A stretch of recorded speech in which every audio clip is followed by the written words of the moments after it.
bahwa siapapun rakyat berhak untuk melaporkan sepanjang dia menurut pandangan dan pemahaman dia terganggu. Mulai dari Bapak Soekarno, Pak Harto, yang pemilihan ya, Pak Gus Dur, terus ya katakanlah Ibu Mega, Ibu Mega enggak? SBY, kemudian Pak Jokowi, itu hanya yang figur-figur pimpinan itu hanya muncul dari suku Jawa. Jadi di dalam konteks ini maka ketika saya hina Jawa, pertama hina siapa? Hina suku orang mana? Sebut kata orang saja di dalam penjelasan saya itu tidak ada. Saya pakai suku.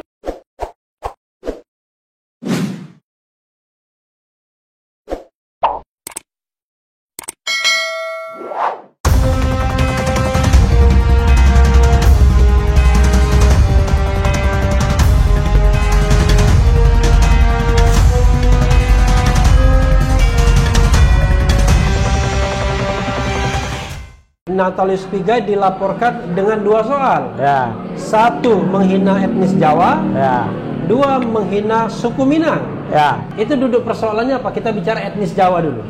Jadi gini. Yang mereka bisa sambil minum, Bung, silakan. Ya. Biar jeda sedikit, minum nggak apa-apa. Saya sudah kopinya banyak. Oh, sudah kopinya banyak. Sebelum masuk ke Jawa, semua orang itu kan berbicara tentang demokrasi. Tapi orang tidak memahami tentang esensi demokrasi dan bagaimana perbuatan atau tindakan demokrasi. Semua orang berbicara tentang hak asasi manusia, tapi tidak banyak orang yang memahami esensi HAM dan bagaimana perbuatan dan implementasinya. Keadilan pun demikian, esensi keadilan dan implementasinya. Saya melihat semua itu di dalam kerangka itu. Bahwa siapapun rakyat berhak untuk melaporkan sepanjang dia menurut pandangan dan pemahaman dia terganggu. Karena itu laporan yang disampaikan oleh siapapun itu menurut saya ya memang hal yang normal-normal harus diproses. Ya, hal yang normal-normal aja. Jadi yang pertama misalnya tentang suku Jawa. Kan begini, artinya gini, Anda merasa nggak masalah dilaporkan? Nggak masalah. Tapi ya oke, nggak masalah, tapi esensi kan harus dijelaskan substansinya. Iya. Jadi ketika orang melaporkan saya menghina Jawa, suku Jawa, itu kan wawancara saya dengan sebuah akun macan idealis ya, Pasko. Semua 16 menit 26 detik. Jadi yang waktu abang ucapkan atau waktu itu beberapa waktu lalu ya, itu abang pakai 33 detik punya videonya. Sehingga tetapi saya akui abang juga memahami tentang bagaimana apakah ini kena delik atau tidak. Jadi saya ikuti betul, ternyata hanya 33 detik saja tapi sudah bisa menjelaskan semua. Jadi di dalam 16 menit 26 detik itu saya menyampaikan begini tentang, kan dia punya judul saja Natalius Pigai kritisi sistem demokrasi di dalam akun itu. Lalu yang like pada minggu yang lalu, 2 minggu lalu sebelum peristiwa ini ada, yang like itu 590 orang. Kemudian 28 yang tidak suka. Jadi 590 suka, 28 tidak suka. Karena judulnya adalah Natalius Pigai kritisi sistem demokrasi yang tidak adil. Kenapa sistem demokrasi yang tidak adil? Karena pemahaman saya, perekat bineka dan kebangsaan itu yang paling utama adalah bagaimana terakomodirnya seluruh komponen bangsa, mengelola secara bersama, tanggung renteng, yang disebut distribution of power, share power. Supaya apa? Seluruh anak bangsa itu bisa mengelola negara secara bersama dan memiliki bersama. Saya menyatakan, tetapi rancang bangun sistem demokrasi yang selama ini berlangsung, yang dimana negara memilih satu orang sistem, satu orang satu suara satu nilai, sistem OPOV itu hanya bisa menghasilkan. Jadi OPOV itu one person one value one person one one person, one vote, one value. value system. Ya, oke.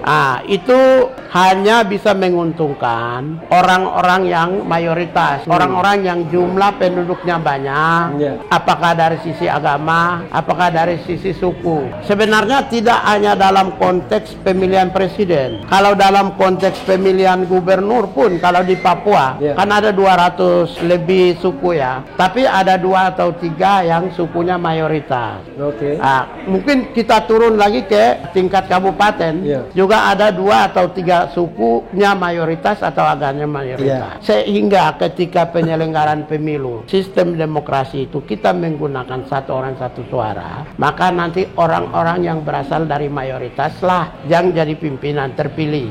Dalam konteks Indonesia, orang-orang yang berasal dari atau nanti yang mayoritas yang akan jadi.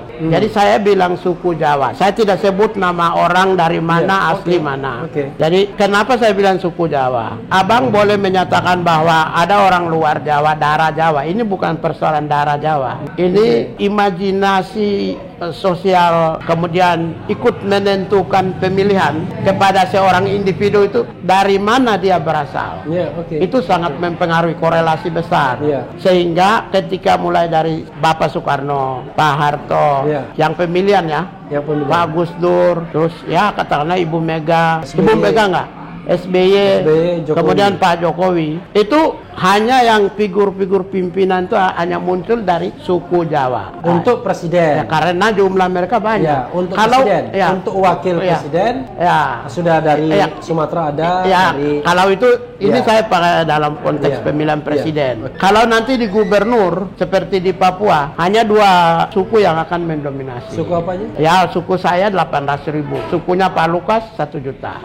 Suku apa? Suku Me dan suku Dani. Suku Tani. Dani. Oh, suku Dani, oke. Pak Lukas punya suku. Saya kebetulan 18.000. Pak Lukas punya kebetulan 1 jutaan. Jadi itu Lukas NMB, ya, Gubernur Papua saat ini. Jadi kalau dalam konteks pemilihan di Papua, nanti 2 suku ini yang menang. Saya termasuk suku pemenang. Maaf aja, apalagi dalam pemilihan. Kami termasuk untung. Tapi menurut saya itu tidak adil bagi orang-orang yang minoritas sukunya. Mohon maaf ya. Karena itulah saya bilang, setelah 33 detik itu yang abang pakai, itu yang mereka viralkan, detik berikutnya adalah oleh karena itu kita harus merancang sebuah sistem pemilu yang adil. Saya bilang sistem pemilu itu di dalam teori itu ada 3. Satu adalah satu orang satu suara satu nilai yang sedang dipakai. Yang kedua adalah sistem distrik electoral college.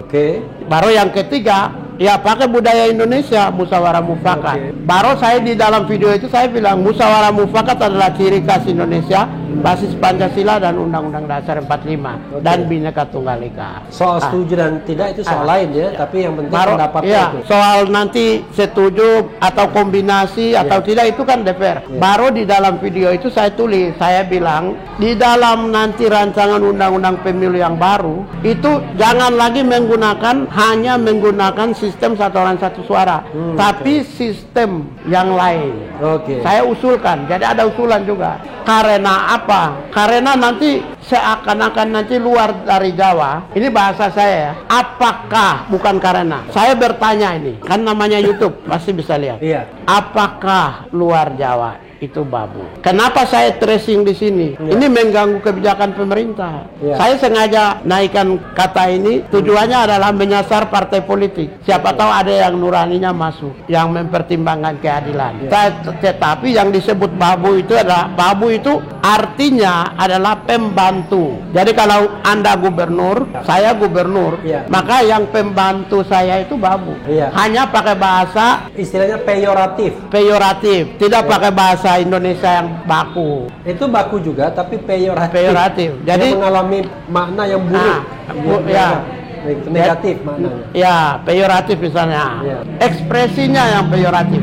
Tapi pengertian arti daripada itu bahasanya ya. Gayanya, ekspresinya, tekanannya apa dia punya. Jadi dalam pengertian itu saya bilang, karena itu kan saya pakai luar Jawa. Sekarang kembali kepada persoalan aspek hukum. mungkin abang sendiri juga sudah mengucapkan bahwa saya tidak pakai orang dari daerah mana di Pulau Jawa ya. Jawa kan banyak suku, ada Madura, ada Mataraman, ada Tapal Kuda, ada budaya Samin, ada Banyumasan, ada Ngayok Jakarta Hadiningrat, ada suku Sunda, ada Betawi, ada juga Banten, ada juga suku Baduy. Jadi yang dimaksud Jawa itu adalah dalam konteks society, di dalam pengertian Ferdinand Tönnies, yaitu seorang antropolog Jerman, itu disebut itu adalah Patembayan atau Gesellschaft. Jadi di dalam konteks ini, maka ketika saya hina Jawa, pertama, hina siapa? Hina suku orang mana? Sebut kata orang saja di dalam penjelasan saya itu tidak ada. Saya pakai suku. Nah, karena itu suku itu majemuk. Seperti yang tadi dulu pernah diucapkan oleh Rocky Gerung. Rocky Gerung bahwa kitab suci itu fiksi. Ketika penyidik nanya, Bapak melecehkan agama, kitab suci itu fiksi. Nanya balik Rocky Gerung, dia bilang, kitab suci mana yang saya lecehkan? Jadi ketika suku Jawa mana yang saya lecehkan? Siapa yang saya lecehkan? Orang kampung mana yang saya lecehkan? Meskipun misalnya seseorang presiden ini berasal dari kampung ini, tetapi saya tidak pakai kampung ini.